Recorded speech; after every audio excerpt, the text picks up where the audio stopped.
So what I do, I'm called parent coordinator. And so when a parent calls in or a guardian calls in, a legal guardian, and says their child is missing, I do an intake. I educate them on the process and what Saved in America stands for, what we do.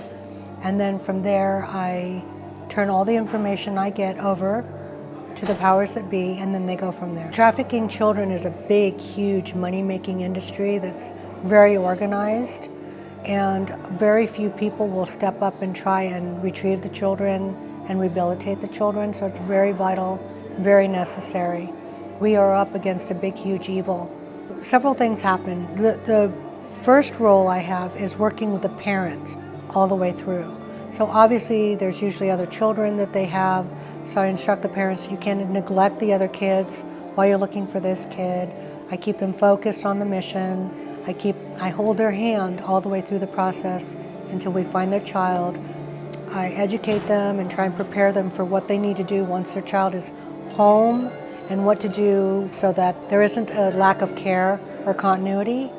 And then from there, what we try and do is get the child placed into some sort of rehabilitation. We check with their insurance. We try and get that all lined up. And then from there, if the family wants therapy, I'll work with the whole family. If the child wants therapy, I'll work with the child. Part of the problem is usually they get taken back out. Usually the perpetrators come back and take them again. The other pattern is because of the Stockholm Syndrome, which means they bond with the perpetrator, which means they want to be with the perpetrator rather than their family. And they feel like their life is more cool, more fun. And the further they get into being trafficked, it's no longer as fun. The perpetrators groom them and, lavish them with toys or whatever age they are, makeup if the girls are older, let them, stay up later, give them drugs, and prepare them for whoever is actually procuring them. And that's when their life gets harder and harder and harder. It starts out maybe not as bad, it depends on the circumstances. Once they've been trafficked, their self-esteem starts going lower and lower, and they feel like their life's not going to get better unless they stay with the people that are abusing them. So that is a pattern.